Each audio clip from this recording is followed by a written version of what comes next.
Oui, bonjour à tous et à toutes. Donc, ce rassemblement est organisé par l'Assemblée des collectifs en lutte contre le Grand Paris. C'est un terme un petit peu long. L'Assemblée des collectifs en lutte contre le Grand Paris. En fait, c'est un groupe qui réunit un ensemble d'associations, de collectifs, dont les différentes associations qui sont présentes ici. Ça part d'un constat. Il y a beaucoup de territoires en lutte dans la région parisienne, des territoires en lutte qui luttent contre le Grand Paris, contre les Jeux Olympiques, contre la gentrification, contre les expulsions, contre l'ANRU, et qui sont contre, mais qui proposent aussi un autre mode de société et de manière de vivre, hein, bien sûr. Et chacun lutte de son côté au niveau local, et lutte bien. Mais on se dit que ce serait peut-être bien qu'il y ait des points de convergence, des échanges entre les différentes associations, les différents collectifs. Et donc, cette assemblée, c'est pas ajouter une couche à un millefeuille quelconque, mais l'objectif est de créer du commun entre ces différentes luttes, essayer de faire des choses ensemble, essayer d'échanger. Peut-être que dans une ville, dans une lutte, il y a des informations ou des expériences qui peuvent être fournies à d'autres luttes. Et c'est un petit peu l'objectif de cette assemblée des collectifs en lutte contre le Grand Paris.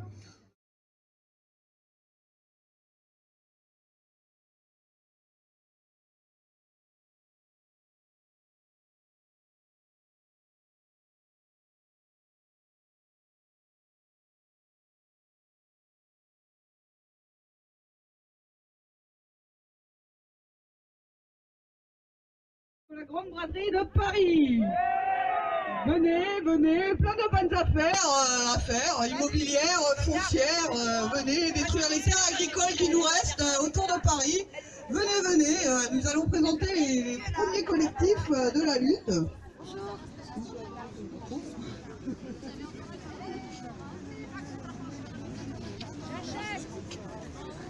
Nous allons présenter la lutte de Romainville, la forêt de Romainville qui va être détruite en partie pour le bon vouloir.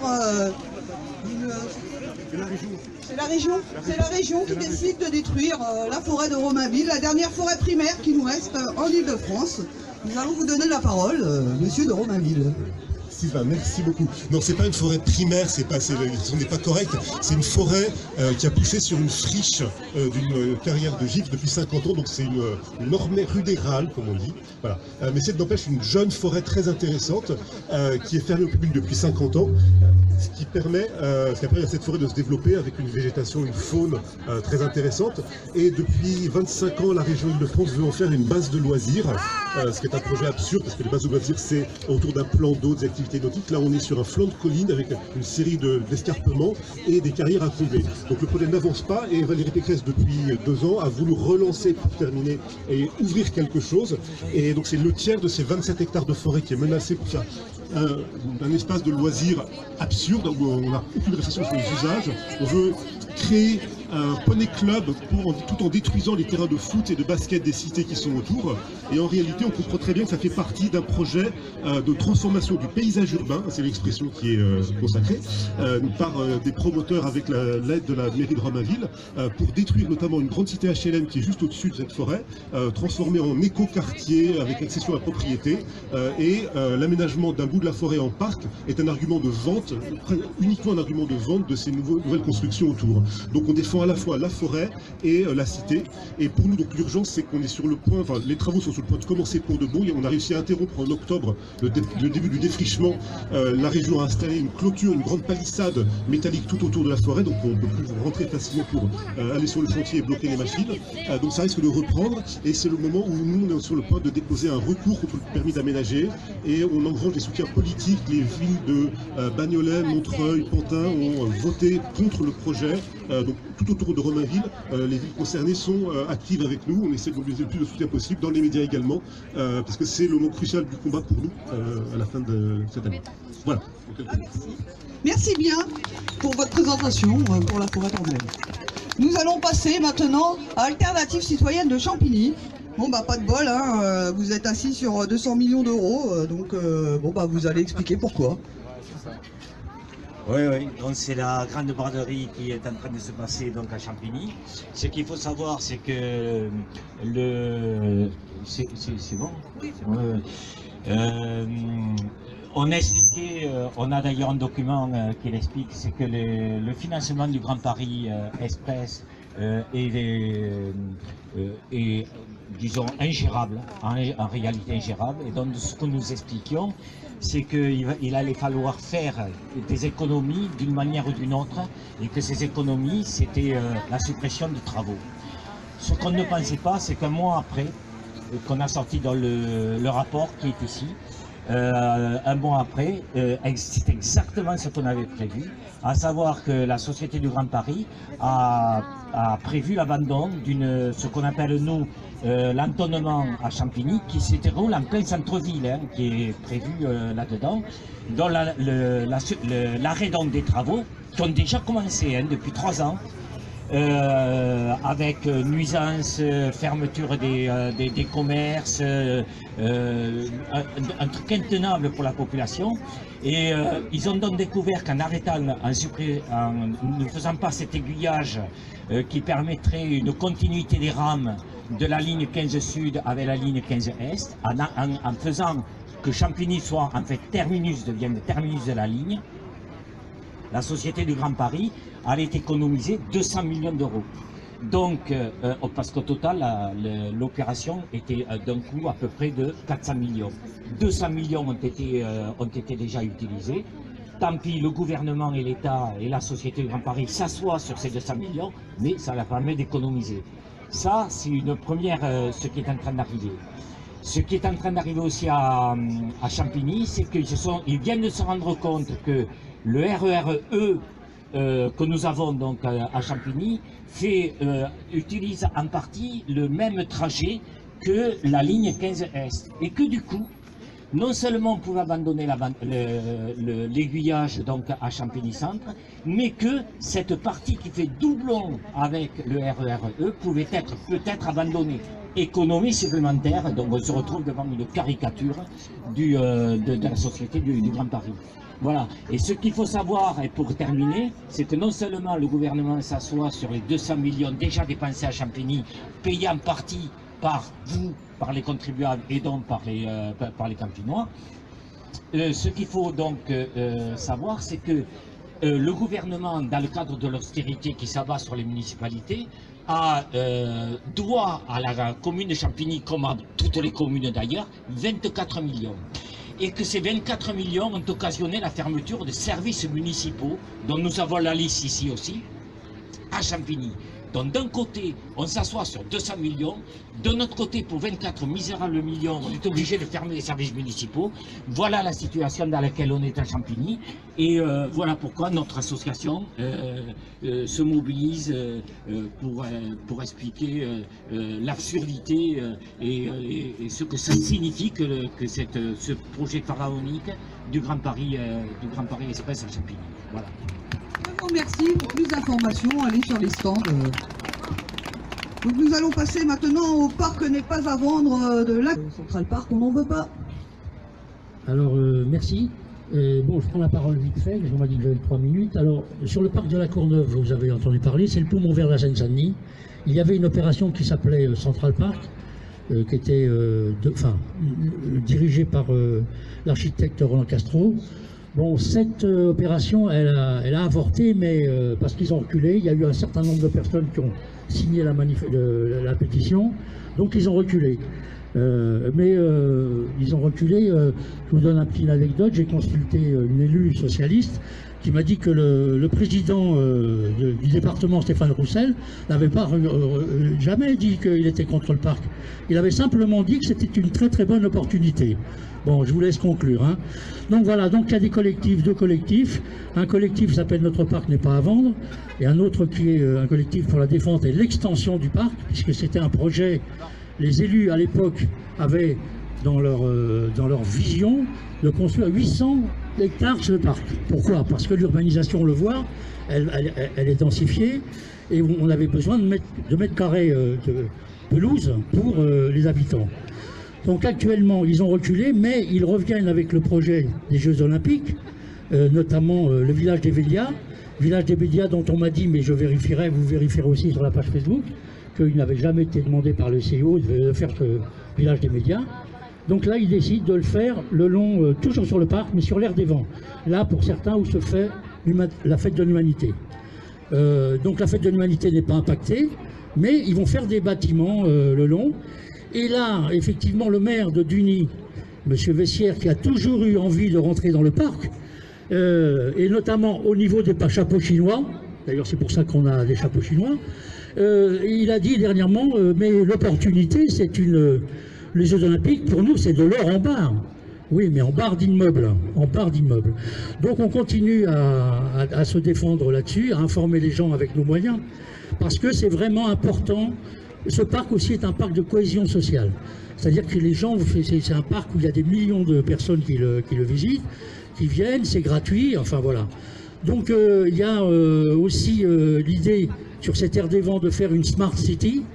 Je vous invite à consulter la page Facebook, on m'a donné, le parc Georges Valbon et les JO 2024, hein, où notre parc n'est pas à vendre, voilà. Donc la lutte continue. C'est vrai que les gens nous disent, mais vous avez gagné maintenant, je ne comprends pas pourquoi vous continuez, mais comme on dit, hein, si vous les virez par la porte, ils rentrent par la fenêtre. Donc il faut qu'on fasse une bonne isolation, qu'on reste bien entre nous, mais qu'on développe. Donc voilà. Donc on a aussi, pourquoi on est là aujourd'hui, c'est parce qu'on a des points communs.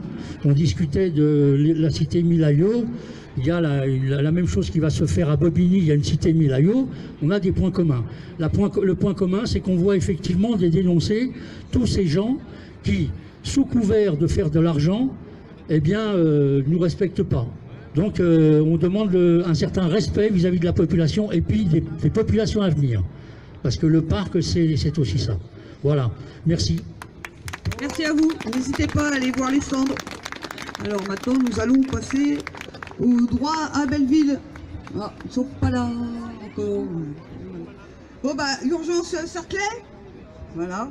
Donc c'est la Silicon Valley française. Donc on va laisser les expliquer un petit peu avec une gare. Oui, Paris-Saclay, c'est un projet qui s'est lancé il y a longtemps.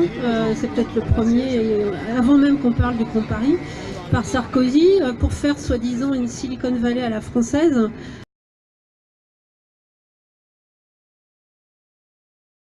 Des pôles d'excellence à vocation mondiale doivent émerger pour l'avenir. Il faut appuyer le développement en mobilisant tous les leviers. À l'ouest, la défense devrait devenir la cité financière pour faire le plus formidable cluster de l'industrie de la finance. À l'ouest, la vallée industrielle de la Seine autour du port d'Achères, du pôle universitaire de Cergy-Pontoise. Au sud, le plateau de Saclay, où l'État va investir 850 millions d'euros au titre du plan Campus. C'est-à-dire concentrer 15% de la recherche française sur un mouchoir de poche, sur un territoire qui fait 5 km de long. Pour le rayonnement de la France, etc., etc. En fait, ce qui se passe, c'est que c'est surtout un énorme gâchis financier pour commencer, puisque ce sont des déménagements imposés. C'est pas du tout de la création de centres de recherche ou de l'argent pour la recherche ou pour l'enseignement, c'est surtout des opérations immobilières et de la spéculation foncière. Les déménagements d'établissements qui ont été pour la quasi-totalité imposés au personnel et aux étudiants de ces établissements, c'est vider des sites qui sont parfaitement opérationnels dans des villes, près des transports en commun, et aller les implanter au milieu des champs, sur un plateau où pour l'instant les accès sont très difficiles. Voilà, donc pas d'argent pour la recherche, non, je peux vous le certifier, je suis chercheuse à l'université d'Orsay. Pas d'argent pour les universités, les amphis sont toujours mal chauffés. Par contre, plein d'argent pour le BTP, des milliards. Voilà, alors comme ça, on a déjà détruit 400 hectares en plus de terres agricoles de très grande valeur, hein, des terres céréalières à haut rendement du même type que celle de Gonesse. Et puis on continue parce que maintenant c'est la fuite en avant. On a déjà détruit donc sur les 2 extrêmes du plateau, et ben maintenant on veut bétonner au milieu, comme ça on fera un continuum, ça va s'appeler une ville nouvelle, on aura amené des milliers d'habitants supplémentaires sur le plateau, et évidemment si on a amené plein d'habitants et que ils circulent dans des bétaillères ou dans des embouteillages monstres, qu'est-ce qu'il nous faut? Un métro. Donc l'étape suivante, ça va être de faire la ligne 18 du Grand Paris Express, qui elle-même va traverser ensuite tout le reste du plateau de Saclay, des terres agricoles, toujours de très grande valeur, et va être un vecteur d'urbanisation et de conversion foncière de ces terres. Voilà. Donc maintenant, on essaye d'arrêter ce projet de ville nouvelle, c'est-à-dire d'arrêter en fait l'urbanisation de 100 hectares de terres agricoles qui n'ont pas encore été détruites sur le bord du plateau. Ça s'appelle Corbeville, donc on a une pétition, on fait un certain nombre de manifestations, on a un site internet.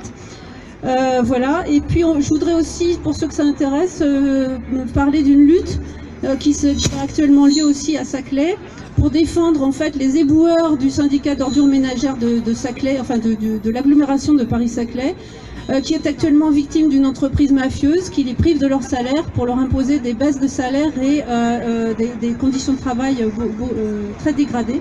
Donc ils sont actuellement en situation de lockout, ils sont privés de leur salaire, il faut qu'ils tiennent jusqu'au jugement.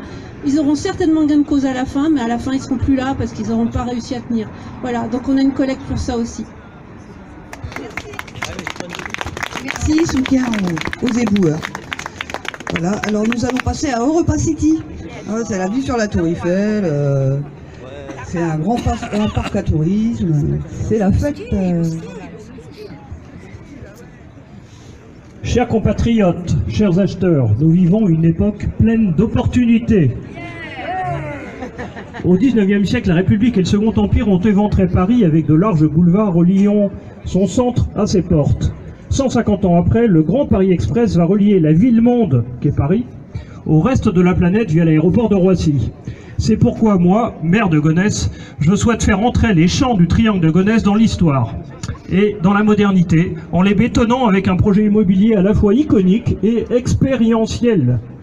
Qui parmi vous est prêt à transformer ces terres agricoles pas chères en opérations financières juteuses? Sachez que moi et l'État sommes à votre disposition pour construire gratis les réseaux de transport nécessaires à votre projet, et même une gare en plein champ si vous l'exigez. Nous sommes très accommodants. Alors, qui veut faire une offre pour remplir 300 hectares? C'est une bonne affaire. Moi, ça m'intéresse tout ça. Bravo, monsieur le maire, de cette initiative. Vous avez eu raison d'attendre 2 décennies durant lesquelles vous n'avez rien foutu dans votre mairie pour mettre ce triangle aux enchères. Je sais bétonner les terres. C'est pas la première fois. Je sais faire les marchés, des affaires, et je vous remercie de me céder ces terres. Ces terres de Gonesse, tout près d'ici, sont une véritable tâche dans le territoire parisien tourné vers l'avenir, vers le futur. Les paysans, l'agriculture, c'est fini. Maintenant, on cultive sur les toits. Moi aussi, je sais faire du bleu, du blé, de l'oseille même. Ce que j'ai réalisé dans plein de pays du monde, je peux le faire pour vous, monsieur le maire. J'ai un projet, un nouveau concept qui sera non seulement un centre commercial, mais aussi un centre commercial, et encore un centre commercial. Voilà, c'est un projet d'avenir. Et monsieur le maire, bien sûr, j'accepte que vous preniez à votre charge avec l'argent public toutes les infrastructures, routes, gares en plein champ à réaliser au plus vite, hein, dépêchez-vous là, hein, parking et tout ce qui est nécessaire. Nous pourrons compter sur 31 millions et 789 visiteurs par an qui viendront de tous les points du globe. Ils n'auront qu'à descendre de l'avion, se précipiter sur le site pour profiter des bienfaits du nouveau trésor de Gonesse. Il y aura des boutiques de luxe, un parc aquatique et tropical et climatisé. Ces visiteurs, profitant de leur escale en France, n'auront pas besoin d'aller à Paris, ville où il ne se passe plus rien, vous le savez bien, voyons. La culture sera présente. Il y aura une boîte de nuit, des casinos comme à Las Vegas. En ces temps où les sirènes nous hurlent dans les oreilles que le climat change, qu'il ne va plus y avoir de neige à la montagne, je ferai une piste de ski. Nous ne pouvons pas renoncer à ce plaisir-là. Glisser sur une pente irréversiblement. Mais pour ça, nous vous donnons rendez-vous aussi, donc le 20 février, salle Olympe de Gouges. Olympe de Gouges, bien sûr. C'est dans quel arrondissement? 11e. Voilà, vous entendrez encore parler de ce beau projet. Merci, venez au stand si vous avez des propositions pour le maire, pas de souci. Donc maintenant nous allons passer à la butte rouge de Châtenay-Malabry. Voilà. Ah, voilà. Ouais, cité jardin de la butte rouge. C'est une cité qui a été conçue par des architectes, des paysagers, des urbanistes éclairés sous l'impulsion d'un ministre du Front populaire, conçue pour le bien-être des classes populaires. Donc on a la chance d'habiter dans un bijou extrêmement bien équilibré, un bijou qu'on a laissé s'abîmer avec le temps parce que jusqu'à présent on ne représentait pas beaucoup d'intérêt. Et puis depuis que le Grand Paris est en marche, ils se sont rendus compte qu'ils pouvaient en tirer un grand parti. Donc au printemps 2017, le maire a réuni ses habitants pour leur dire « j'ai un plan, je vais construire la cité-jardin du 21e siècle ». Ce qui veut dire détruire un tiers de la cité pour construire des logements en accession à la propriété, ce qui veut dire requalifier un deuxième tiers pour, en logement social intermédiaire, en considérant qu'aujourd'hui, 98% de la cité est en PLAI, c'est-à-dire le plus petit niveau de loyer. Là-dessus, les gens se sont mobilisés, quelques habitants, quelques personnes inquiètes du sort de cette cité modèle. Le ministre de la Culture a fini par envoyer des équipes qui travaillent actuellement, qui sont en train de finaliser un plan guide. Alors on ne doute pas, nous en tant qu'habitants, que quelques beaux morceaux de la cité seront préservés, puisqu'elle a un caractère suffisamment particulier pour qu'elle soit visitée par des urbanistes et des architectes tout au long de l'année. Maintenant, en tant qu'habitants, on a de gros doutes et de grosses inquiétudes sur le devenir de la question sociale dans ce quartier. Tout ça se passe dans la plus grande opacité. Ils ont déterminé des îlots tests, mais on ne sait pas du tout quel est le projet sur ces îlots. Tout ce qu'on voit, c'est que l'office, le bailleur social envoie des personnes pour déloger les personnes qui habitent là. Et que nous, en tant qu'association de locataires affiliés au DAL, ça fait 1 an qu'on demande un local, ça fait 1 an qu'on ne l'a pas, ça fait 1 an qu'on demande des précisions sur le projet et c'est à croire qu'il n'y a pas de projet. Et qu'on commence à se demander très sérieusement si ces opérations de délogement, sans qu'il y ait même pas de projet finalement à la clé, et sont normales. Voilà, donc on sait que la lutte va être dure. On a une mairie qui est les Républicains, ça veut dire des gens qui ont soutenu Fillon par exemple jusqu'au bout, de Vétjean, anciennement Pasqua, enfin tout ça c'est la même famille. On a de très grosses inquiétudes sur le devenir de l'habitat social dans ce quartier. On nous prend pour des cons parce qu'on nous fait des demi-promesses écrites, mais le cadre, on va dire, des bonnes pratiques en matière de transformation urbaine pour les habitants, manifestement, de toute évidence, il n'est pas respecté. Donc voilà, la lutte va être difficile, mais on est là, on y est. Merci à tous. Je vous remercie. Nous allons aller compter des éléments. Donc, du coup, vu qu'il nous manque le droit à Belleville, nous allons donner la parole au monsieur de Nanterre pour les Touraillots, 500 logements en moins. Donc, bonjour, je vais vous parler des Touraillots de Nanterre, qui vous savez peut-être est un ensemble de 18 tours qui dépendent de l'office départemental HLM et aussi de l'office municipal d'HLM, qui fait l'objet d'une opération qui maintenant a pris forme et décidé.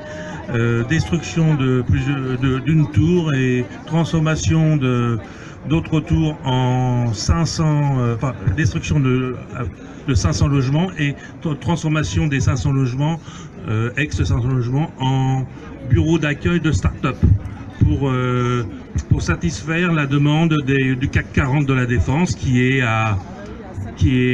limitrophe, qui est à 50 cm de la Défense. Donc il pourra y loger gentiment ces petits poussins qui viendront développer sans doute de nouveaux concepts d'entreprise, de nouveaux produits et qu'il aura sous la main.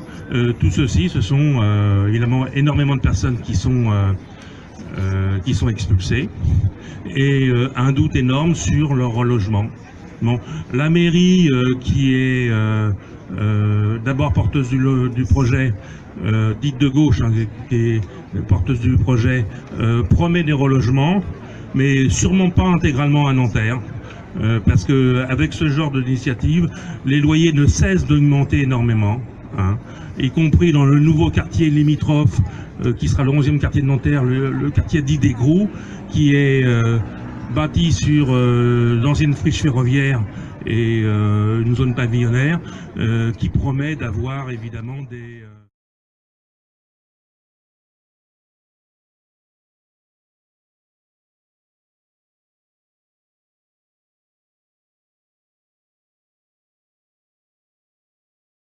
ETF est donc une association qui a été créée par Mariette Donnette qui se bat depuis 20 ans contre les centres commerciaux. Allez sur le site d'ETF, vous verrez que ETF démontre que les centres commerciaux ont fait perdre à l'État 418 milliards de taxes en ne payant pas, en ne déclarant pas les mètres carrés qu'ils ont développés en plus de leurs mètres carrés d'origine. Par exemple, chez nous, là, à Carrefour, là, à Nugambetta, ils ont demandé 2000 mètres carrés de magasins. Mais il y aura 1300 mètres carrés à côté pour les stocks. Or, on sait qu'aujourd'hui, c'est non-stock, donc ça veut dire qu'ils vont s'étendre, mais ils ne vont pas payer la taxe sur les 3000 mètres carrés. Voilà, c'est comme ça que les grands centres commerciaux grugent l'État français, et nous par la même occasion. Voilà. La lutte continue contre Carrefour. Donc maintenant, je vais donner la parole au droit au logement. Donc, Rémi. Bonjour, merci d'être venu. Bon, a priori, on pourrait se dire, pourquoi être contre le Grand Paris? Le Grand Paris, de nouvelles zones d'activité, le rallongement des lignes de métro, voilà. Compétitivité égale productivité égale tout le monde est content, tout le monde a de l'emploi. Et en plus de ça, Paris devient une nouvelle capitale attractive après avoir muséifié tout son centre. Bon. En fait, nous, au droit au logement, qu'est-ce qu'on voit? On voit des démolitions d'HLM, on voit des populations qui sont envoyées encore plus loin, encore plus vers les périphéries. En fait, on choisit la population qui va pouvoir habiter à Paris ou pas. De qui s'agit-il? Il s'agit des jeunes cadres dynamiques, il s'agit des petits blancs bourgeois, il s'agit de toutes les personnes qui tiennent bien la face dans voilà, le Paris qu'on aimerait avoir.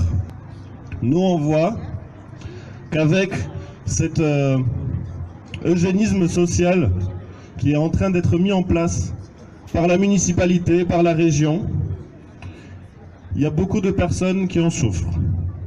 Il y a beaucoup d'expulsions. Il y a beaucoup de mises à l'écart. Finalement, Paris devient, comme les autres capitales, voie à la finance, à la culture. C'est pour ça que nous, droit au logement, on lutte contre le Grand Paris. C'est parce que le Grand Paris, c'est la grande braderie. On vend le logement, on vend la vie des gens comme si c'était des animaux. Et on lutte, il y a des comités de locataires qui se constituent, qui luttent pour la sauvegarde de leur logement, pour la sauvegarde de leur cité, pour ne pas être envoyés encore plus loin, en 3e, 4e, 7e, 19e zone du RER. Qu'est-ce que ça veut dire? Qui a droit aujourd'hui d'habiter à Montreuil? Montreuil, regardez, juste à côté, Couronne. Le service public qui est en train d'être vendu. Il y avait le centre des impôts qui a été racheté par une grosse holding luxembourgeoise. Bon, c'est pas pour faire du logement social, hein, je vous le dis tout de suite. Alors, pour signifier au ministère, pour signifier à toutes les autorités qui sont complices de cette grande braderie, on organise le 25 décembre un grand Noël des mal logés devant le ministère du Logement à 15 h. Je vous en prie, venez. L'association appuie rapidement. On est un collectif qui réunit des professionnels, des universitaires et des militants de quartier. Et l'idée, c'est d'aller soutenir des collectifs d'habitants qui sont en lutte contre des projets qui sont sans eux, donc projets urbains la plupart. et leur donner un soutien, que ce soit au niveau des compétences en urbanisme, en architecture, mais aussi en organisation. Dans les quartiers, c'est pas toujours évident non plus de comment est-ce qu'on s'organise, comment est-ce qu'on mobilise. On peut aller aussi sur les terrains juridiques, et ça c'est des activités de terrain. Il y a aussi des activités de réseau pour ensuite aller interpeller aussi les pouvoirs publics, où justement ça c'est des lieux comme l'Assemblée du Grand Paris pour essayer d'interpeller, pas forcément qu'à l'échelle locale, mais au-dessus, sur des enjeux qui dépassent des fois les collectifs locaux. Donc on essaye d'avoir ce rôle-là avec d'autres collectifs autour de nous. Et là en ce moment on a développé aussi un outil de donc cartographie des mobilisations et des ressources. C'est à l'échelle nationale, mais là on a fait une petite carte au niveau du Grand Paris. N'hésitez pas, si vous avez aussi d'autres collectifs que vous connaissez, qu'on ne connaît pas. L'idée c'est aussi de s'inspirer un peu du libre au niveau informatique, et que tout le monde peut en fait améliorer la carte, que ce soit dans le contenu, dans la qualité, c'est ouvert à tous. Donc très rapide. Bah, je vous remercie. Très bonne carte interactive. Nous sommes le collectif Droit à la Belle Ville. C'est un collectif qui existe depuis 2015 dans le quartier. On lutte pour les droits à la ville. On fait de l'éducation populaire autour du droit à la ville. L'idée c'est de comprendre ensemble les phénomènes qui nous touchent à tous dans nos vies. La montée des loyers, la montée des prix, la vie chère, la gentrification, les expulsions locatives, les expulsions de tout type. Donc on s'organise, on fait un journal. On vient de lancer cet après-midi à la cantine des Pyrénées le 3e numéro. Si vous voulez, vous pouvez vous rapprocher. C'est un journal à prix libre qui est fait par les voisins, par les voisines, par les habitants du quartier, où on essaye de raconter nos galères, mais aussi nos résistances, nos alternatives. Par exemple, ici, dans le dernier journal, on a fait des liens, on a fait une assemblée populaire il y a un moment avec les gens de la Plaine, de Marseille, et avec les gens de Romainville, de la forêt qui résistent, parce qu'on se rend compte que les problèmes, et c'est pour ça qu'on est aujourd'hui tous ici ensemble, les collectifs contre les Grands Paris. Même si on est à Paris, on est en Ile-de-France, on est à Marseille, on est à Romainville, les problèmes c'est les mêmes, les ennemis c'est les mêmes. C'est les grandes capitales immobilières, c'est les grandes boîtes de VTP, c'est des fois aussi les pouvoirs publics qui donnent toutes les possibilités aux grands acteurs privés du marché immobilier, du marché foncier, pour nous écraser à nous les habitants. Et donc la seule chose qui nous reste à nous, c'est nous rassembler, nous fédérer, nous rencontrer et résister ensemble. C'est pour ça que c'est important pour nous d'être cet après-midi ici et d'être tous les jours. Non, ça fait aussi depuis 2 semaines qu'on a, avec plusieurs collectifs du quartier, il a été lancé les Gilets jaunes de Belleville. Et il y a un point fixe tous les jours au métro Belleville, les Gilets jaunes de Belleville, contre la vie chère, contre les loyers chers. Et comme ça, il y a l'Assemblée populaire de Belleville liée aux Gilets jaunes depuis 2 semaines aussi, tous les mercredis à 19h au belvédère du parc de Belleville. Et ça, je peux vous raconter plein d'histoires hein, si vous voulez. Hein. Si vous avez froid, on peut chanter. On a aussi la chanson des Gilets jaunes ici dans la sono. Mais désolé, on vous attendait à tous dans le repas de soutien pour notre collectif à la cantine des Pyrénées. Il y a plusieurs qui ont passé déjà, on s'est rencontrés depuis ce matin. C'était super bien. Il y a eu plein de monde.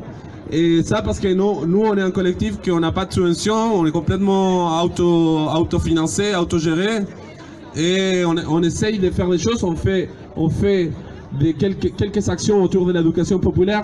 Parce que c'est très important, non? Des fois on parle de la gentrification, des fois on parle de la spéculation. Mais ça, aux 80% des gens, ça ne les touche pas. Donc il faut parler ensemble. C'est ça qui a été bien fait et réussi avec les Gilets jaunes, ça. On parle de la vie chère, on parle des loyers chers, que ça qui nous touche à tout le monde, qui font expulser les gens, les familles du quartier, qui font des projets immobiliers. Par exemple, dans nos derniers journaux, on parle, il y a des projets immobiliers, des standings qui sont en train de s'installer dans le quartier, rue des Saint-Vierges, rue des Crimées, des projets immobiliers pour des classes très très riches qui vont s'installer dans le quartier. Il y a des boîtes immobilières qui arrivent dans le quartier et qui vont finaliser pour nous expulser. Donc on a besoin de plus d'HLM, on a besoin de plus d'alternatives, des projets d'habitat coopératif, d'habitat participatif, de la propriété collective aussi. Il faut arrêter là, c'est pas la seule solution de la propriété privée, on a besoin de la propriété collective. Et ça, c'est une façon de faire barrage à la spéculation, à la gentrification, qui fait que les gens des classes populaires sont obligés de partir chaque fois plus loin, chaque fois en banlieue plus lointaine. Et nous, on exige que les classes populaires, on doit rester à l'intérieur de Paris, on doit continuer à faire le peuple qui a résisté toujours dans l'histoire, dans cette même rue, qui a construit les mêmes barricades ici pour résister à l'autorité, pour résister aux tyrannies, et on doit continuer comme ça. Merci beaucoup les camarades.